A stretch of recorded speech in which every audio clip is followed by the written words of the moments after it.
Prime Day es el 16 y 17 de julio. Con las ofertas épicas exclusivas para miembros Prime, recibe el reconocimiento que tanto mereces. ¡Wow! Gracias. Ni siquiera preparé un discurso. Quisiera agradecer a mi familia, que siempre necesita cosas. También a Sam, mi repartidor, por entregarme todas mis ofertas increíbles tan rápido. ¡Te adoro, Sam! ¡Mua! Compra ofertas en electrónicos, hogar y más este Prime Day, del 16 al 17 de julio.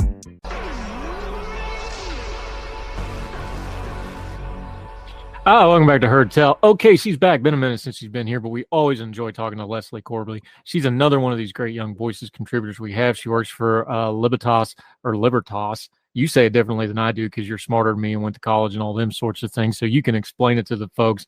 We're going to talk a little bit about big tech and regulation today. Leslie, great to see you again. Thanks so much for having me back on. Oh, anytime. It's a pleasure.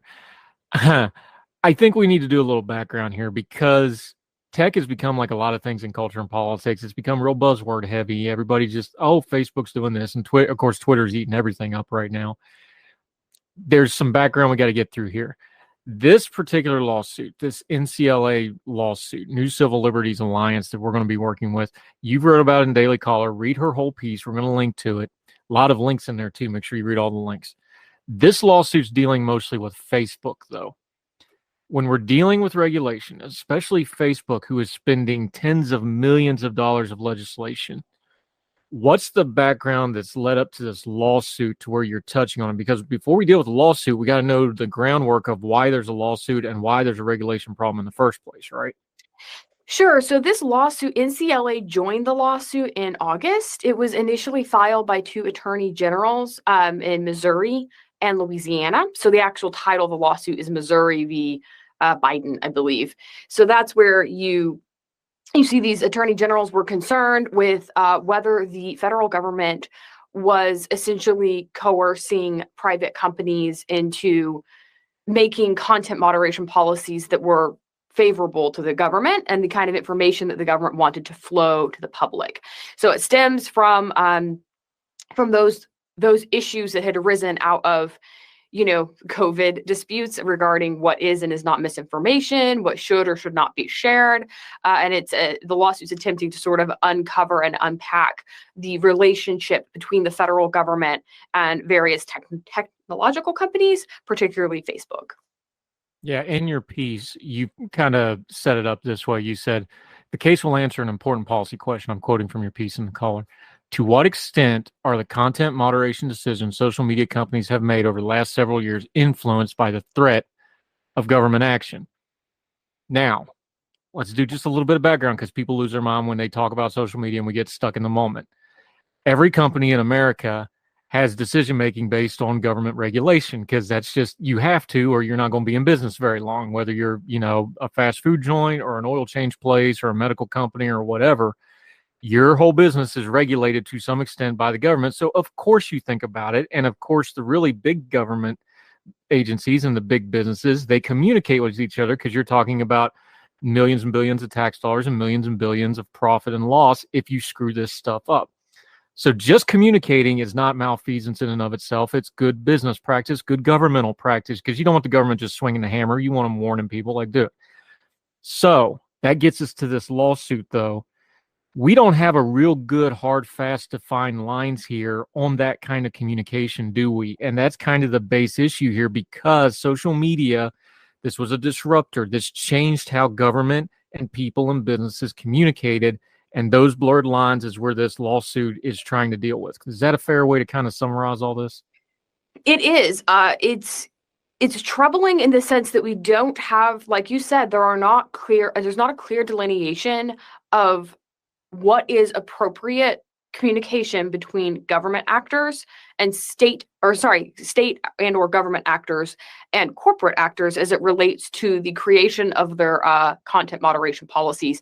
And the reason that's so important is because most information now flows through large companies that have platforms on the internet. Now, whether or not, say, Facebook or Twitter is going to end up dominating for the next 10 to 15 years, I don't know. But what's more relevant is that whoever were to take that place, let's say, is going to have a similar role.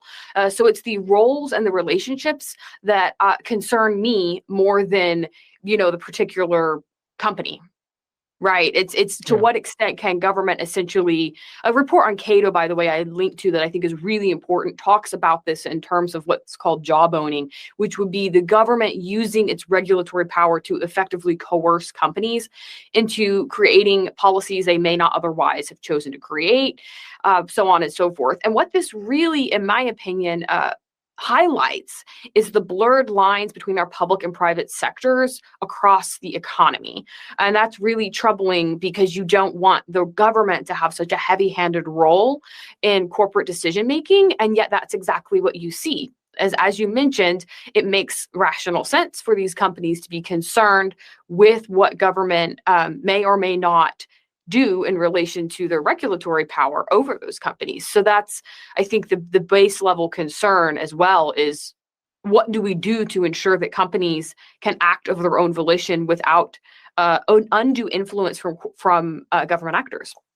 Yeah, Leslie Corbally joining us. Now, what brought a lot of this to a head, like a lot of things right now, is we're still trying to figure out how we reacted, what we did, and how everybody reacted to the COVID situation. This is, of course, a situation where the government let's just be fair. The government needed to get mass amounts of information to everybody as fast as possible because it's a public health issue. Social media is the most immediate, most direct to people method we've ever seen in the history of humankind. And that's where all the trouble started, because now you get into, well, what's misinformation, what's not misinformation. And to be fair to the tech companies, yeah, they're doing it, but they're also worried about the government coming in and either, regulating them or suing them or something if they get it wrong, because they don't know the rules either. The government didn't know the rules either. We've talked to some of our scientist friends like Dr. Michael Siegel. One thing we learned was public health officials and government officials really don't know how to talk to common people, especially when tweeting at them or Facebook posting at them. This turned into a big hot mess. However, it showed going forward, when we need to get information to people, it's got to go through social media. So how do we handle that? And that's what really brought this whole thing to a head. Yes, the COVID crisis certainly is really the backdrop of this lawsuit. It's hard for me to fathom that it would have come to the place we're at now without the decisions that were made during that time period. And it's important, I do think, for listeners to understand that this lawsuit peers behind sort of the veil, so to speak, of these communications between government and tech companies, but it does so over a course of years. So some of the events and information that came out of this lawsuit occurred before Biden took office. So this is not necessarily a partisan issue of one administration taking the reins and doing something completely different than the other administration was doing prior, which realistically isn't how governance works. You have a lot of bureaucracies are fairly entrenched at a certain point, and they have interests more or less of their own that continue to roll over from administration to administration. And as you mentioned, in the context of public health, it is understandable that government wanted to get information out as quickly as possible, and also that they wanted that to be accurate. The same for technological companies. The problem comes from essentially inserting government into a position where they're attempting to determine what is and is not true, and what information people can and cannot access. So it touches on a lot of issues that frankly aren't going to go away anytime soon, not just who determines what's true, to what extent should government be involved in content moderation policies of technological companies, but other things coming down the pike, which would be how are algorithms to be regulated. The FTC, for instance, wants to have a heavy hand in regulating what algorithms can and cannot do. And then, of course, there's separate ethical issues for companies to determine of what should they be willing to discuss with government actors, and what should they be willing to say, well, no, we're really not going to have that conversation, or no, we're not willing to engage in this line of inquiry. And it becomes really messy and really muddled because of the regulatory landscape. So with Facebook in particular, now Meta, they've had in the past a lot of threats of antitrust lawsuits from the government. And so you're looking at companies, and in the case of Facebook or other large technological companies that have interactions with various government agencies that have authority over them. So if they say here from the White House and are concerned maybe with a antitrust lawsuit, they're going to interpret all of the incoming information from the executive branch, as sort of an entity, right? They're not going to separate out the communication per se on the antitrust side from the White House, because to some degree it's all the same branch of government, right?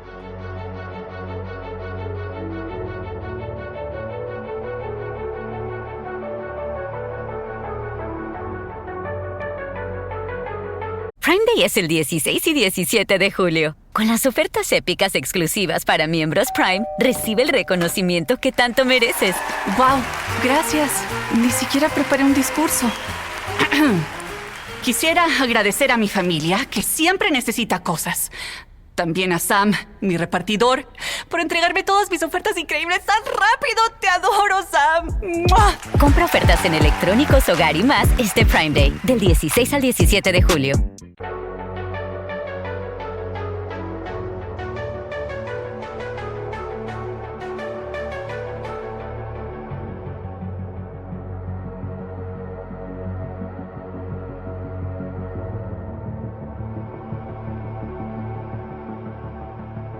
Yeah.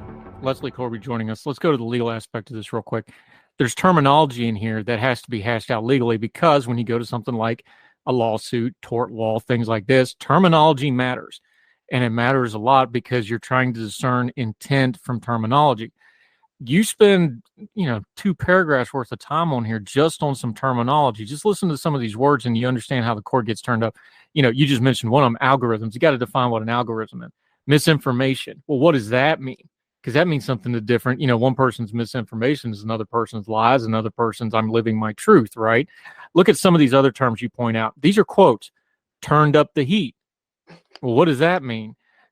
What's the difference between a quote request and quote a threat from the government? Because we all know when the IRS requests your taxes, yeah, it's a request, but it's also a threat, because if you don't do it, everybody knows what happened. We're laughing about it. But in a court of law, this is exactly what lawsuits and torts, and this is what it is. You have to define what these is, discern intent, and that's kind of the heart of these lawsuits. This is where the far-reaching effects come from, though, is if we get a legal definition of what they can and can't do with an algorithm, if we get a legal definition of misinformation, that's the core part of this that doesn't get the headlines, but legally, that's where the action is. Yes, it's a really troubling landscape to look at just long-term for the sheer fact that it has such far-reaching effects, right? When you're looking at these issues as well, I think it's important sometimes to take a step back and ask yourself basic questions. So, for instance, what would the public response have been if back in 2000 or 2002, go back 10, 15, 20 years ago, it had been found that the government was telling a cable provider, you should not allow certain content on the air, right? I think that would have been a pretty huge story. And you have a fairly analogous situation happening here, which is they're telling a platform, Facebook or Twitter or these other tech companies, they essentially platform different content providers. That's functionally what they're doing, right? It's just that they have many, many more content providers, so to speak, than say a cable station ever would have. But that's functionally what's happening, is the government was attempting to say, you really need to not allow this on the air, right? You need to somehow ensure that certain types of messages are downplayed. And there's, again, the logic to that comes into play as far as the speed with which information travels across the internet. It's not the same as the speed with which something could have traveled across even cable news back in 1980. Right. It's a different beast as far as speed and as far as the ability of anyone to put any information out into the public sphere. That being said, this problem is not going away. And I think there should be deep concerns with what happens when government becomes the one coming in from on high to sort of arbitrate what is and is not true, right? Is this going to make the problem better or worse? I would argue it makes it worse. As to what those lines specifically look like, as to what constitutes a request versus a threat, that's going to be difficult to tease out. It's going to be very hard to tease out because you're dealing with, like you said, situations where it makes sense for these two entities to be in contact on some level. But I think that there is a degree of collaboration that becomes highly disturbing from a perspective of maintaining civil liberties, free speech, and the type of climate for freedom to flourish that we've been accustomed to here in America.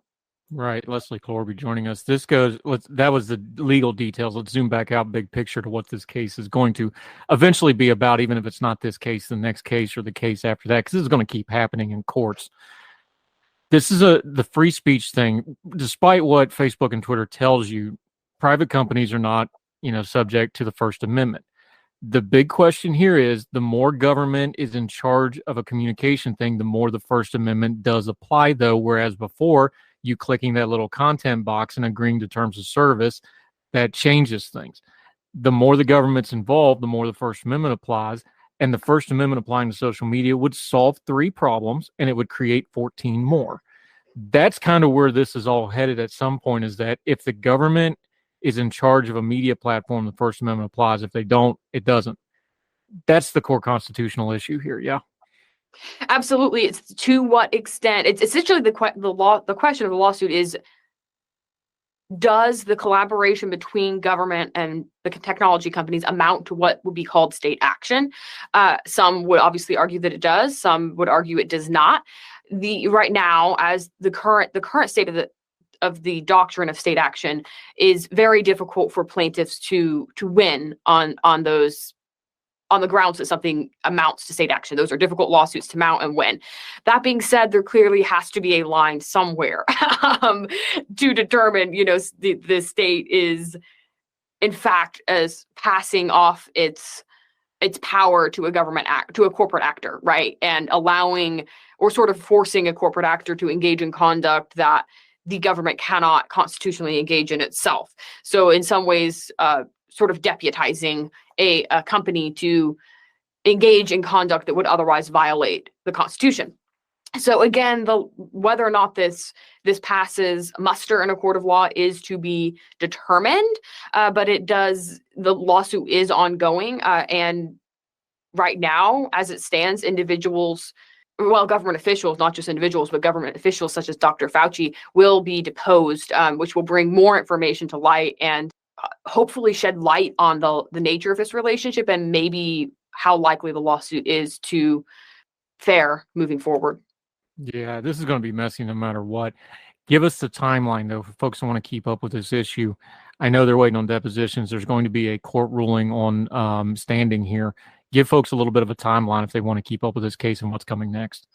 Sure, the depositions appear to be moving forward, likely to occur this month. I know the government had sought to halt these depositions on November 2nd, appealing the ruling of the judge. That was denied, so these depositions will move forward. I'll be continuing to follow this story, so to the extent that there's more information that comes out, I will certainly be highlighting that on my social media feeds and through articles and things of that nature, because this is in my view, a very, very important development. And I think all eyes should be on this lawsuit to see what happens here and what that means going forward. Yeah, and in the bigger picture, what's really happening is social media happened before we had any case law to deal with it. So all the case law doesn't really apply to it real neatly because it's mostly for things like, the old AT&T laws for Ma Bell. That's the kind of stuff they're trying to force onto this, and it just doesn't work.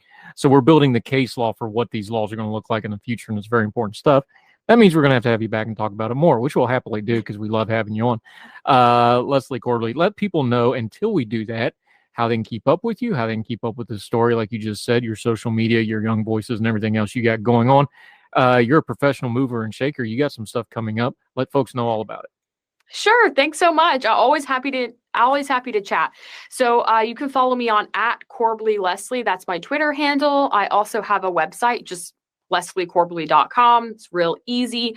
I post all of my content there. It houses every article, papers I write, media appearances, everything's there for folks to follow along.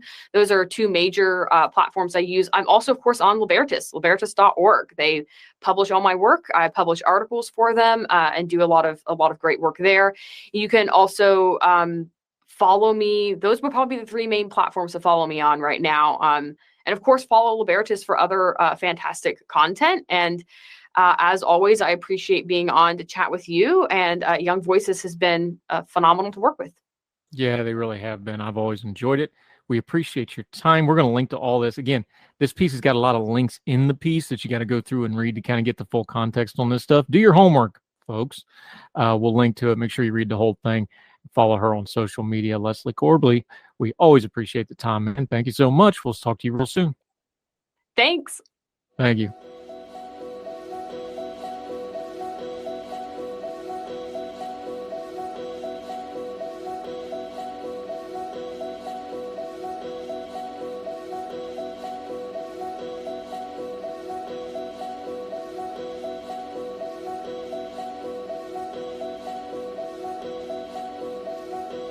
Prime Day es el 16 y 17 de julio. Con las ofertas épicas exclusivas para miembros Prime, recibe el reconocimiento que tanto mereces. ¡Wow! Gracias. Ni siquiera preparé un discurso. Quisiera agradecer a mi familia, que siempre necesita cosas. También a Sam, mi repartidor, por entregarme todas mis ofertas increíbles tan rápido. ¡Te adoro, Sam! ¡Mua! Compra ofertas en electrónicos, hogar y más este Prime Day, del 16 al 17 de julio. Question: have your thighs ever rubbed together, creating a rash because of friction? Chafe is no joke, but thanks to Megababe, it's also no problem. Thigh Rescue is the anti-chafe stick made for chafers by chafers. Get Megababe's Thigh Rescue and experience what 10,000 five-star reviewers rave about. Thigh Rescue stops chafe. With one sold every 30 seconds, you better run to megababebeauty.com.